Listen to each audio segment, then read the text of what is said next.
Hello. I get to introduce our speaker today, Teri. Teri Schnelle is the Director of Projects and Partnerships in the Division of Student Life, or DSL. In this role, she oversees the implementation of the DSL strategic plan, serves as the project manager for DSL strategic initiatives, and directs the Assessment, Improvement, and Research Office. Teri also serves as the project director for the University of Iowa Campus Program Grant from the Department of Justice Office on Violence Against Women. So, looking forward to hearing what you have to say today, Teri. Take it away. Perfect. Thank you so much. Hi, everyone. It's good to be here. Excited to have a conversation with you all today about Iowa Grow. And so Iowa Grow is one of those initiatives that, as Lisa was mentioning, that I help oversee as a part of my role within the Division of Student Life. And just an add-in, you can see it there, my pronouns are she and they. As I go through the presentation, as Maddie kind of outlined, please feel free to ask questions. This I hope is a partly some conversation for us, and please let me know. Sometimes I get going pretty fast, and so if you want me to slow down or have any questions, again, please feel free to stop me. But I will bring up my presentation and we'll get started.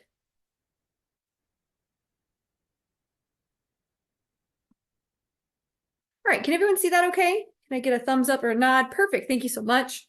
All right, excellent. So I'm here today to tell you a little bit about connecting work and academics, how both students and employers benefit. And specifically, I'll walk through Iowa Grow as an initiative that we have within the Division of Student Life around supporting students and student employment. So what we're going to cover today is I'll provide an overview of student success and student employment and how those two pieces get together. So how we can enhance student employment or student success through employment, the key role that supervisors play as a part of this, and then strategies for supporting your students as we think about how we can help them be more successful. Again, specifically talking about the Iowa Grow program. So our mission at the University of Iowa is to educate students for success and personal fulfillment in a diverse world, right? It's a really broad mission that we're trying to accomplish, but overall, right, we're an institution of higher education and we're looking to support students in their success while they're here. More specifically, University of Iowa students succeed when they achieve personal and institutional educational goals. So our students are successful when they develop skills and knowledge, become more mature in their thinking, assume greater responsibility for their own lives and learning, develop understanding of diversity and multiculturalism, and become effective leaders. So that's a little bit more specific definition that we have in terms of student success. So where do students do that? Where do they develop skills and knowledge, assume that greater responsibility, become more effective, develop an understanding of diversity? Well, we know that happens in the classroom. Obviously, students are here to get a degree, and they're looking to learn skills associated with that degree and become experts as they then move out and graduate. It also happens in student organizations and other co-curricular or extracurricular activities. This, for example, is Dance Marathon, which is actually happening this week. It's exciting. We know it happens here. And then last, it happens in the workplace, right? We know that students are learning, key transferable skills in the workplace that they can take with them as they are looking for jobs after graduation, or looking to there we go. Or as they're looking to apply for graduate or professional school. So at the University of Iowa, student success is a shared enterprise, and students succeed by active engagement in educationally purposeful activities. So faculty, staff, students, create learning opportunities and policies, programs, and practices that foster student engagement. So we can all work together to create an environment that supports learning and success. So why focus on learning besides the fact that, right, we're an institution of higher education?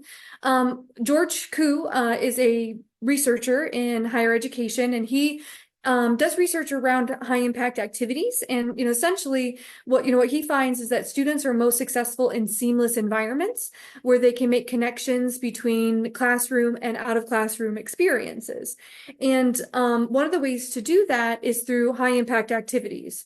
So high impact activities are those that allow students to apply learning to real life, to make connections, reflect, and integrate their learning. So some assumptions that we have when we're thinking about high impact practices is, higher education offers more high impact practices today than ever before. Some of those include things like first year seminars, other things like research, civic engagement components of it. There's lots of different ways we're doing that, but without a unifying structure, students may fail to benefit fully from courses or other involvement. And so what employers are looking for is transferable skills, not just content expertise. So if we can pull together these pieces, if we can create a unifying structure that allows students to be able to reflect and integrate and connect that learning, so especially those transferable skills that employers are looking for, that's what we're going to do to make students and support them in being successful after they graduate. So it is a component of the University of Iowa strategic plan. So I always forget if they're goals or objectives or strategies, but we have a goal to improve equitable access to distinctive high impact educational opportunities for students. So we want to create an infrastructure to promote shared high impact practices, and with some of those things that I mentioned: research, scholarship, creative activities, internships, study abroad, and mentored student employment. So it's really exciting to see the institution focus in and really think about how can we support high impact practices across the student experience, and how can we make student employment a high impact practice as well. So as we think about employment, most students work at some point. And we all know as supervisors of students that employment can be related positively to engagement with the institution, not a distraction from academic pursuits. We still get that those statements from parents and families as students are coming in saying, oh no, don't work your first year, really focus in and focus on your academics. But it can be related positively, even in their first year, as we think about helping them build time management skills and a bunch of other related skills. And employment can be high impact, but it needs some additional structure from us as supervisors. So what does high impact student employment look like? So one of the first things that we have to do is identify outcomes. So what we want students to know or be able to do as a result of working for us. So you have to understand those transferable skills first and outline some of those. And some of them are content related too, but really focusing in on things like problem solving, time management, working on a team with folks from a variety of backgrounds and experiences, right? Those are the things that students can utilize in lots of different settings. We need to provide opportunities for deliberate reflection. Students aren't likely to reflect on their own unless we ask them to. And for some of them, this may be the first time that we're asking for them to do some reflection on their learning. And then to provide some scaffolding, right? To use prompts that encourage students to connect previous knowledge and experience to new experiences and knowledge. So the interesting thing about employment is, it meets much of the criteria that is already out there for what a high impact practice is, right? Students are spending significant time and effort with us. They're getting feedback from you as supervisors, from colleagues, from peers. They're working again on a team with folks from a variety of backgrounds, but one of the things that they aren't doing is reflecting on that learning and integrating it and connecting it across contexts. And so to make student employment high impact, we need to give them that reflective opportunity to make some of those connections. As we think about this, what do we mean by sort of reflect, integrate, apply, and connect, right? So we want to teach students to reflect, right? To think about experiences inside and outside the classroom, to integrate, to connect with their learning from different courses, out of class experiences, and life beyond the institution. Apply, so to transfer what one is used in different settings, presenting novel challenges and opportunities. So we want them really to create that adaptive expertise, right? Where they're able to transfer. They don't see themselves just as a learner in this sort of section and a learner in this section. They're taking it and saying, oh, I'm learning how to work on a team as a result of my workplace. How do I take what I'm learning there and use it as I'm doing group work in the class setting?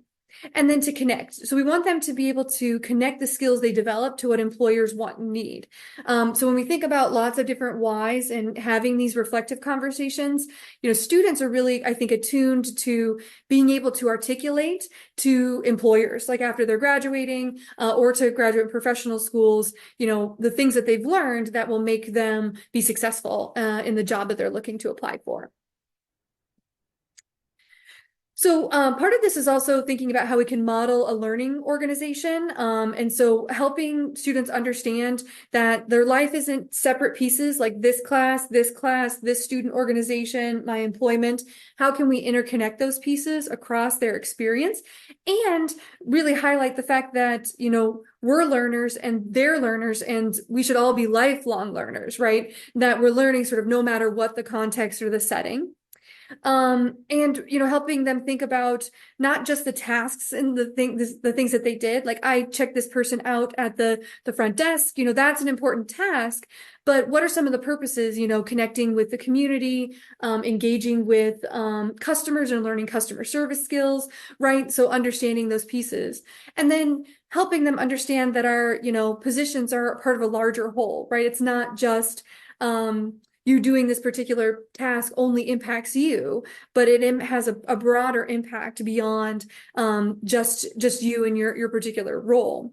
And really, so we've got a quote here, described a culture that promotes reflection and dialogue to reach shared meaning, focus on systems thinking, and cultivating a shared vision that supports personal mastery. So how can we create a culture, right, as a learning organization, where we're getting students thinking about learning no matter what the setting, focusing on the purpose of that learning versus just the task that's associated with it, and helping them feel like the seamless environments, right, that it's interconnected across. So what is the role that supervisors play in high impact, in making student employment high impact practice? So supervisors are educators, right? Supervisors, you're helping students learn real world skills. I often like to talk about, for students, depending, but most of the time, if they decide not to go to class, that largely just impacts them, right? But if they decide not to attend, or they decide not to come to work or call out of work, that has impacts beyond just them, right? It impacts their colleagues, it impacts supervisors, others. And so that's a skill that they may not be learning in the classroom that really does have a really big impact when they're going out into the real world and working from there. And we know lots of supervisors are already having these sorts of conversations with students. They're asking their student employees, how classes are going and what they hope to do in their future. But what Iowa Grow does, and I'll tell you a little bit about Iowa Grow here in just a minute, it helps supervisors make even deeper connections between work and academics. So again, helping students create that interconnectedness, that seamless learning environment. So I do want to take just a second and have you all do some reflection on your own. So one of the first things that we have to do as we think about employment as a high impact activity is to think about what we want students to learn as a result of working for us. So if you just take a minute or two, if you have student employees or if you work with student employees, even if you're not their direct supervisor, and take a second to answer the question, what should students know or be able to do after working in your office? What are the tasks, the skills, the competencies?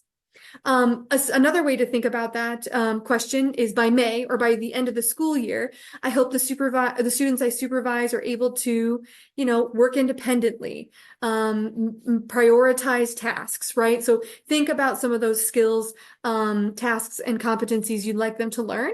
I'll just give you a minute or two to write that down, and then we'll keep moving forward.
Okay, hopefully you had just a little bit of time to do some thinking about what you hope students learn as a result of working in your area or generally.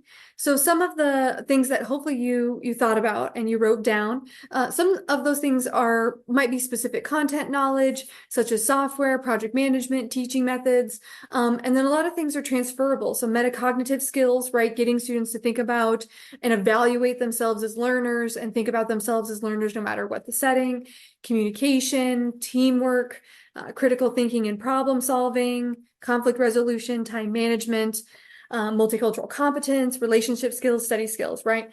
And all of these things are mission-rich work, right? If we think back to our definition of student success and what we're hoping students gain from their experience, many of these things are the skills that we're hoping that they get from that, get from their experience here, and we can create those opportunities through the student employment setting.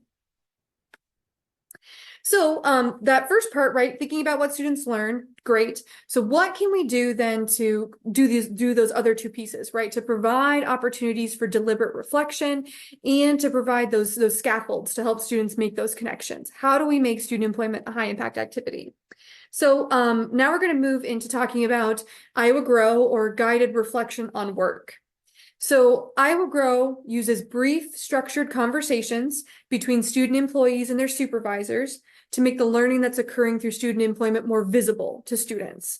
And so the four key questions that we ask are: how is this job fitting in with your academics? What are you learning here at work that's helping you in school? What are you learning in class that you can apply here at work? And can you give me a couple of examples of what you've learned here that you'll think you'll use in your chosen profession, future career, whatever sort of language you want to use? And so the priorities of Grow then are really to support integration across context, right? So as you see those questions, these are the scaffolded questions, right? So work to school, class to work, and then work to future career, right? We're providing those scaffolded questions to help them connect. And then by having the conversations just in general, we're providing that deliberate opportunity for students to reflect on their experience.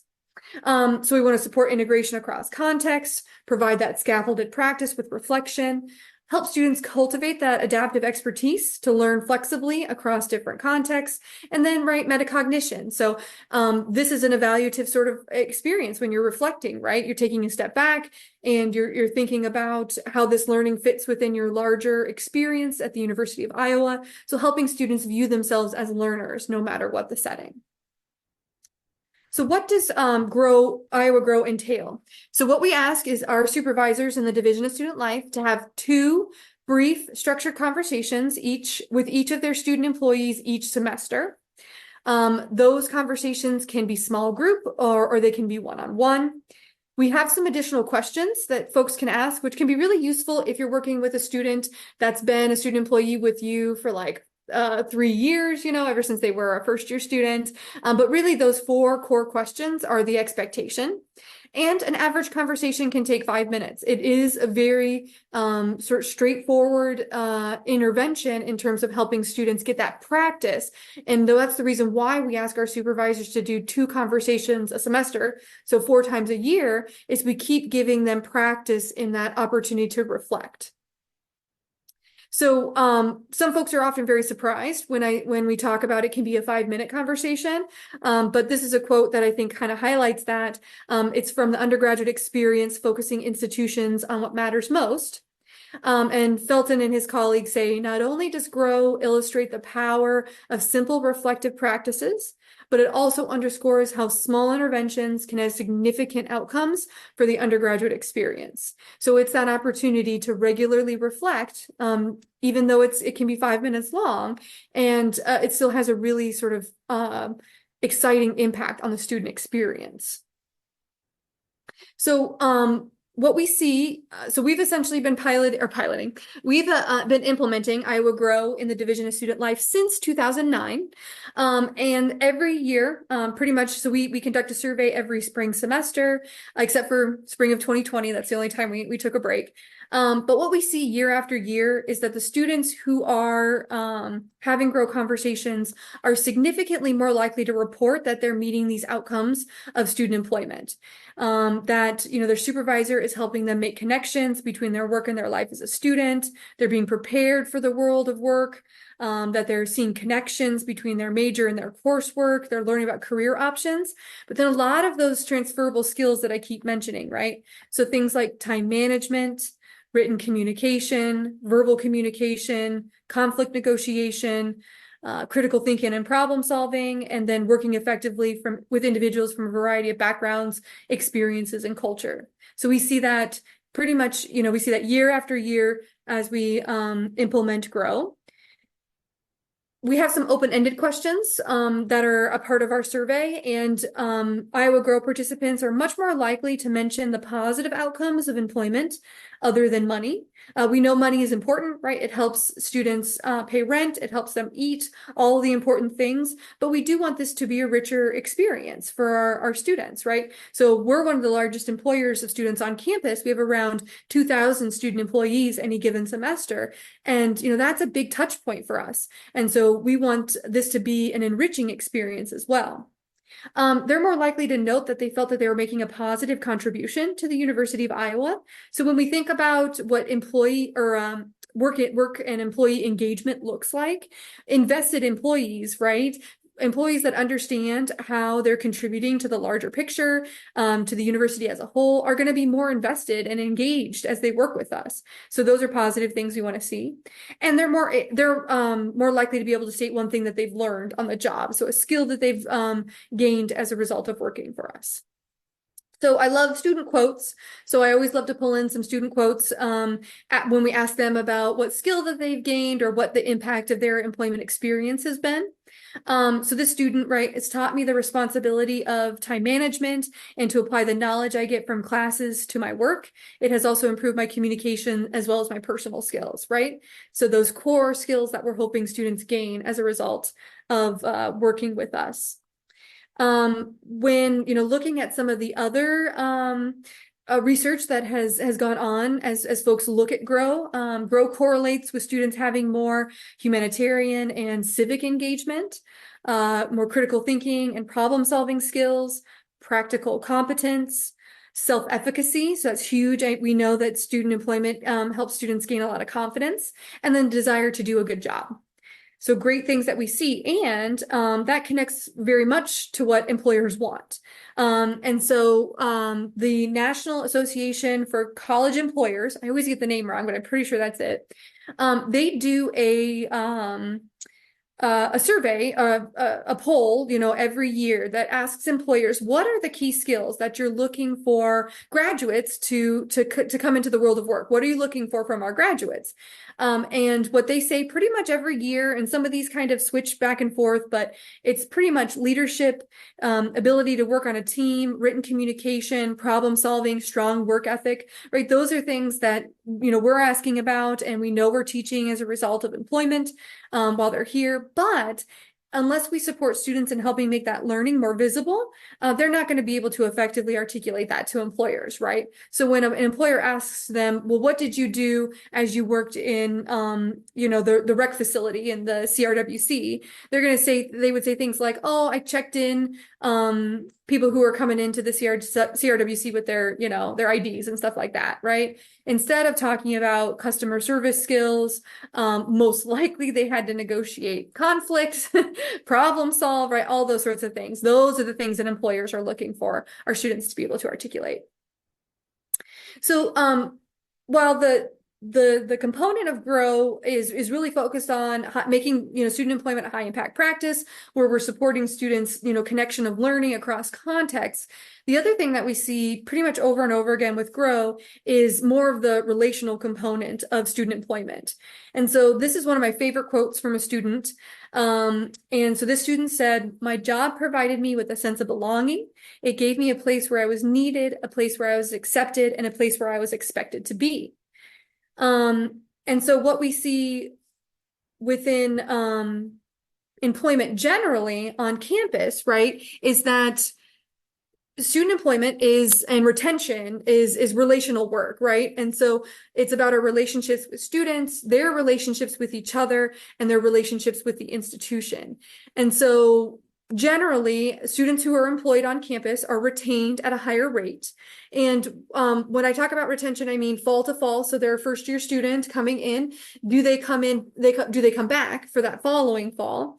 And then persistence or graduation, right? So students employed on campus graduate at higher rates, meaning that they persist through to graduation. But as we look at Iowa Grow participants, we see that they're retained at higher rates than those who did not receive the conversation. So we see a few percentage points differences, but a percentage point difference in retention, I mean, those are students, right? Those are students who are staying here. And I know it sounds kind of trite, but I mean, they're able to, meet their dreams, accomplish the things that they're looking for while they're here. And it's really about that connection that we're providing between the supervisor and the student employee, right? In having one-on-one conversations or group conversations on a regular basis, where you're asking students what they're learning and how they're thinking about what they want to do after they leave the institution, creates a relationship-rich experience.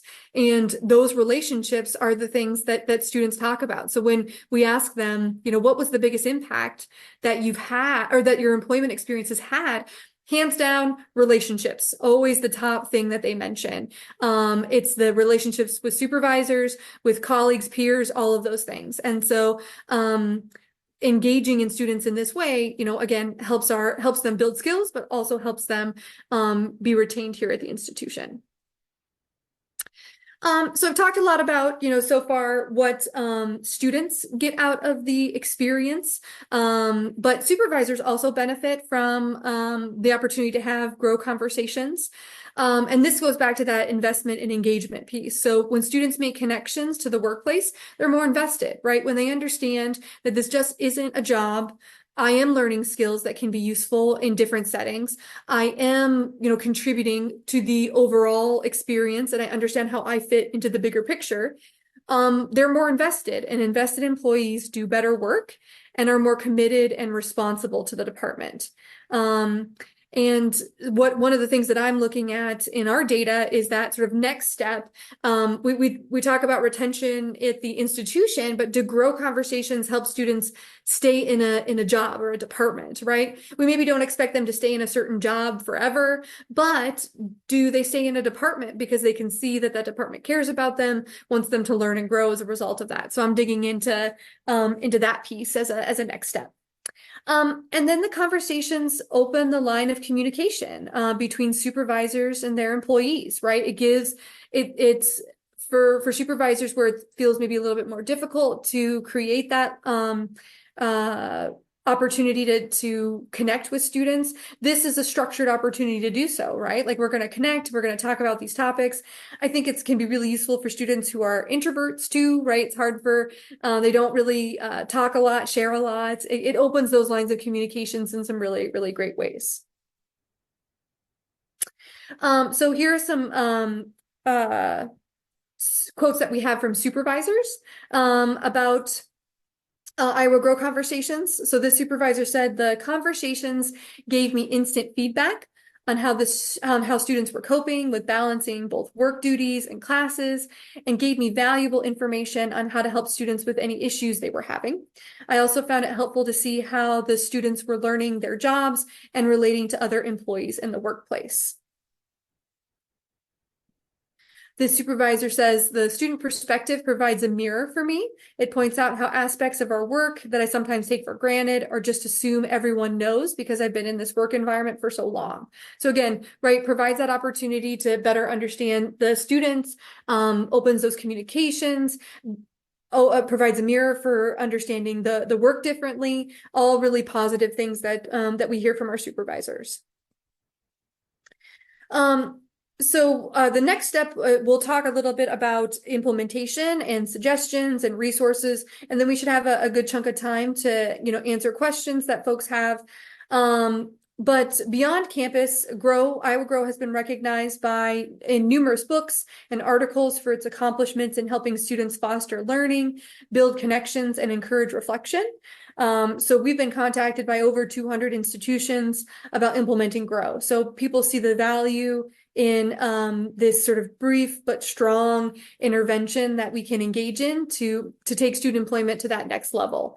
And really make it something that provides a enriching experience for our students.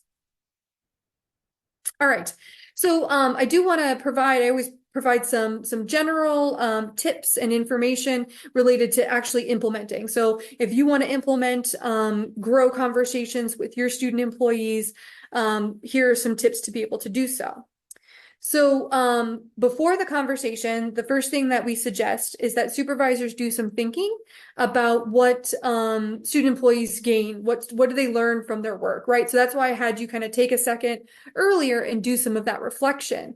We got to do some thinking about learning outcomes, and that can be really useful. It enables you to prompt students when maybe they don't have any idea what they may be learning with you, and they would like to help them dig a little bit deeper or think differently about what they're learning.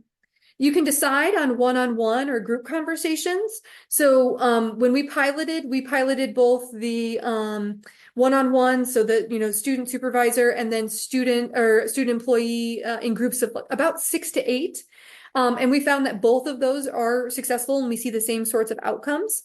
I think what's important, is not to maybe let those groups get bigger than the around 8, because then students kind of use that as an opportunity to not share and not speak up. And so thinking about those pieces. And I think, one of the things that you don't have to do it sort of all one way or all the other way, right? So if you do a conversation in September and you have that as one-on-one, and then later in late November or early December you have a group conversation, right? That all works well. You're still providing students that reflected opportunity, and you're kind of mixing it up in some different ways. We just did some Grow training with some supervisors yesterday, and it was fun hearing about other ways in which you can kind of integrate the conversations or think about how you can fit them in with the things that you're already doing. So I think it's really important, if you're concerned about time and having these conversations, if you have a lot of student employees, integrating your conversations into check-ins, one-on-ones. I had someone talk about integrating it into the all staff training that they do. They even then talked about the training, but then pairing it with some resume building stuff, right? So some really great synergies there that can make it a really fruitful conversation. And, in case of the resume one, students can leave with something that they can, bullet points that they could put right there on their resume, which is really exciting for them. We do suggest that you send out the questions ahead of time and let students know that you will discuss these responses in your meeting. It can be, students haven't been asked to reflect like this before, oftentimes. And so sending them the questions beforehand, letting them know why you're going to have the conversations can help them do that sort of pre-reflection and then be ready to have a conversation when they're able to meet with you. Again, so I'm an introvert, and so I prefer send me those questions in advance so I can do some thinking about them, because making me do some of that on the spot is not particularly fruitful. During the conversations, what we suggest is to first remind students of the why, right? We do a lot of things generally, and at the University of Iowa, where we have an intervention and we don't really tell people why we're doing it. We just do the thing, right? And so helping students understand that it can be a combination of different things, but, to talk about that we're a learning organization and that this is a part of helping you recognize and reflect on the learning that you're doing here. You can talk about how we want them to be able to articulate the things that they've learned as they apply for jobs or apply for graduate professional school, right? So thinking about how you can help increase that motivation for having the conversation, and the reason why we're prioritizing this and taking some time. It can feel so that we've got the 4 questions, right? And sometimes those can feel like a checklist. And so we suggest sort of putting those questions in your own words and weaving them throughout a conversation, right? So it doesn't have to be like, okay, question 1, ask it. Question 2, you can follow up. So we often mention, taking notes and revisiting topics of interest in later conversations, right? So if a student tells you in early September, I'm really hoping that I can grow, like no pun intended with that, around communication with my colleagues. Like, I struggle to communicate, to tell them what I need, and I'd like to be able to build on that. So you have so that's great.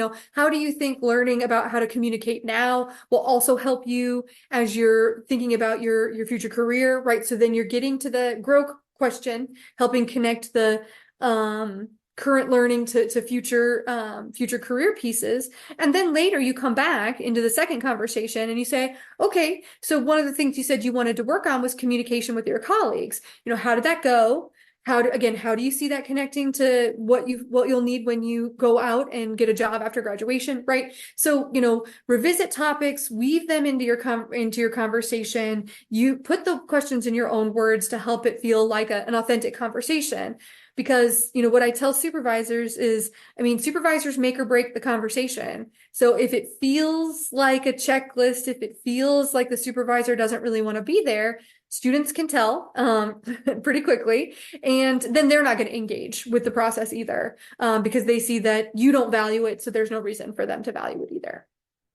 And then, one of the pieces of feedback that we got from our supervisors is, what do I do if someone tells me just as a part of these conversations, right? You're opening up that line of communication, and then a student tells you, I'm failing some courses, or I'm really struggling with my mental health right now, right?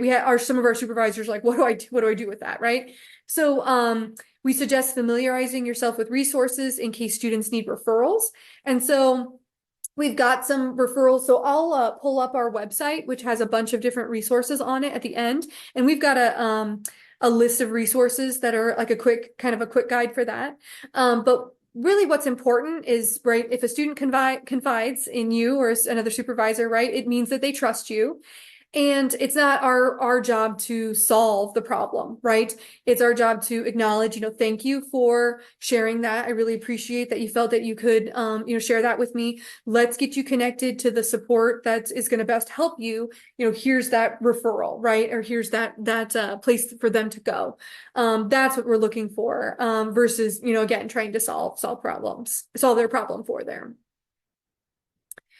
So within the conversation, some other things that we suggest is, it's okay to prompt students to prompt them regarding the skills that you think that they're already going to learn, right? So if you feel like they're not sort of engaging in it in much depth, if they're giving you the same responses kind of over and over again, it's okay. You can say, what, I really think that you're learning problem solving skills while you're working here. Can you tell me an instance of when you think you think you've done that? And then when they do that, you say, okay, so how might learning this and working through that help you in, academics, help you in the classroom, or help you in your future career, right? And help them make those connections. You can incorporate additional questions in addition to those 4. Again, we have those online. It can be really useful for your students who are working with you for many years. Asking students to reflect on their experience since the last conversation, get students again. So the idea that, if you have a conversation again in like September and then something in like late November or December, and that they've learned nothing in that amount of time, that's crazy. Of course they've learned something. So getting them to stop and reflect back and say, okay, so thinking since our last conversation, what's something new that you've learned, something that you've developed or grown in, whatever that looks like. And then we always suggest mentioning at the end that we're going to keep talking about this. We're a learning organization. We want you to be confident and able to articulate the great things that you've learned. So let's come back around to it again, at the end of the semester or at the beginning of next semester. What we'd like to tell, folks is, as the person having the car, you're the air traffic controller, you're not the pilot, right? So we want students to drive the conversation. We need to we may need to give them some guidelines, right? With the 4 questions, may need to prompt them to dig a little bit deeper, right? So if they tell you that they've learned and they say time management, right? Asking, oh, tell me a little bit more about that, right? To help them dig a little bit deeper, but we really want them to drive and talk about the things that they've learned. And they may have something that they learned that you didn't expect, and that's perfectly fine, right? We want, most of the time, students are going to talk about the things that we expect, but allowing them to reflect on something that is unexpected or different is also a great part of helping them make those connections and being able to articulate that learning. So help, at the end of the day, trying to make sure that we're driving, or that they're driving the conversation, not us. So those are the sort of main tips that we have when it comes to grow conversations. I have just one more slide, and then we can move into some questions and answers. But, as we think about ourselves as a learning organization, there are some other things that we can do besides, having grow conversations where we can really integrate that and make it a part of sort of the culture, right? So we can establish general outcomes for student employment, right? So I had you think about, your particular area, but you could really think about overall, students who work for us are going to learn these things, and outline those, similar to what we've done in the Division of Student Life. You can incorporate language of student learning into job announcements and position descriptions. So you could say, this is what you're going to learn as a result of working for us, and include that right away so that you get them thinking about it. And then you can ask interview questions, right, that encourage students to make connections between the world of work and academics, right? Asking them, well, what do you hope to learn while you're working here, right? Gets them thinking about that and part of the culture. Add discussions of learning outcomes to orientation and training. So as people are oriented in, again, reminding them about outcomes, reminding them that you're going to have grow conversations, that sort of thing. And then you can utilize goal setting to help sort of dig even deeper than that. We have some organizations within the Division of Student Life that ask students to set, a personal goal and an academic goal, and they use those and also have grow conversations as a way to, again, articulate the fact that you should be learning as a result, and that you can set some goals for that learning if that's a useful way to encourage professional development and keep them learning as a result of their employment setting. All right, so I think, so my last slide is just a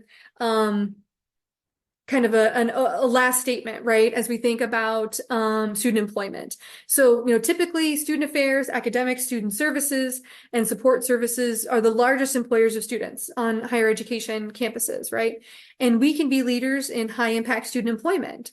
But to do that, we have to reframe employment, right?